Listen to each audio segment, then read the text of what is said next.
Hello to all you flow warriors out there. You have just unpacked your new levy stick and are ready to begin. I know that you've just gotten acquainted, but it's time to let go. So I'm going to teach you how to do these things. First of all, I like to hold it from the top because that's the easiest way to do it. If you hold it from here, then you have to deal with dropping it and all that stuff, and it's just not cool. So you hold it from the top, that makes it look so much more subtle.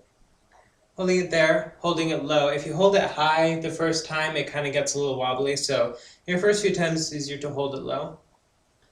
And then when you feel ready to let go, go for it. And it stays upright because it's magical.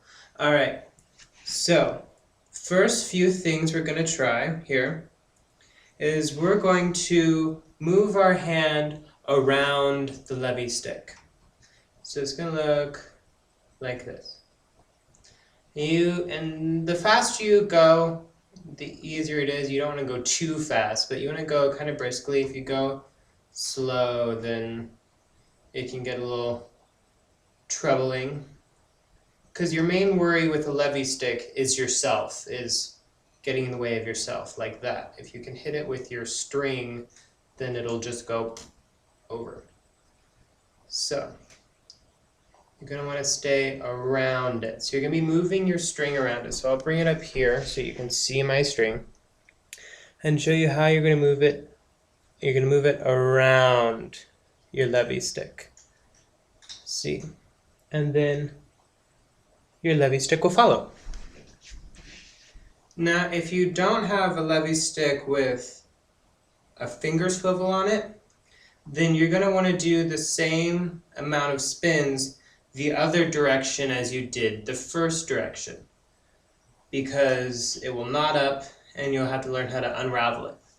Because the way that they're built is they put you just above your levy stick here, but when it twists up, it shortens that until you're either flush with or below this. So as it swings past, you're going to hit it, and that's going to run you into some trouble. So, and if you need to, you can just unwind it. Don't do this in a performance because it gives away the whole thing and it's bad. So you can unwind it. Then when you're all untangled here, you want to set it upright again. To know which way is upright, you have the maker's insignia down here at the bottom, usually. And if that's reading the right side up, then you have it the right side up. If it's upside down, then it means you have your levy stick upside down. So we're going to try that one again. Just move your hand around the outside of your levy stick. And go around the other direction. The stopping and twisting is a little bit difficult your first few times. But it's a very wax on, wax off kind of movement. It's not necessarily a sweeping, it's just kind of a spinning. And also you'll learn as you do this that you don't necessarily want to bow your hand up like this because that'll give it something to run into, but you just kind of want to keep it as flat as possible. That way the levy stick can pass just underneath. Then when you're ready, we're going to let go again. And this time we're going to simply move our fingers, not our whole hand, but our fingers. And that's how you get that nice outside twist.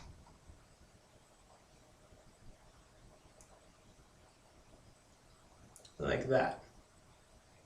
See the difference as before, whereas the levy stick would kind of stay more in place, this one spins it around more. So you kind of get those tight circles versus wide circles.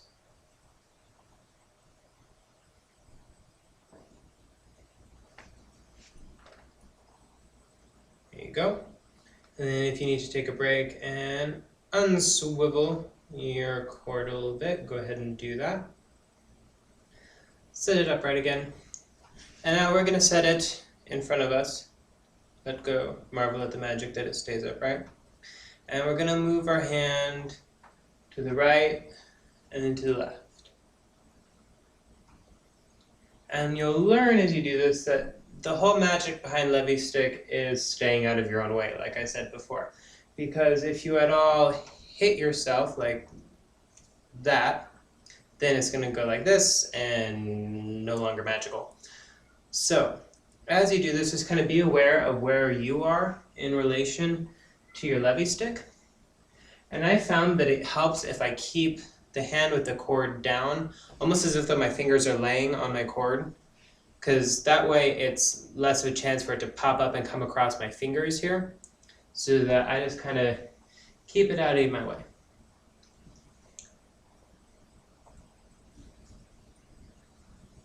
This can be difficult your first few times, but it gets easier as you learn. And a lot of the trick with learning to do flow wand and make it look realistic is to pretend like your free hand, the one that doesn't have the cord, has the cord, and like the hand that does have the cord doesn't have the cord. It sounds a little strange, but if you want it to look realistic, then you want it to look as if though you're switching hands that it's using. So simply pretend like your free hand has the cord, and it makes it look a little more realistic, a little more magical. It adds that effect.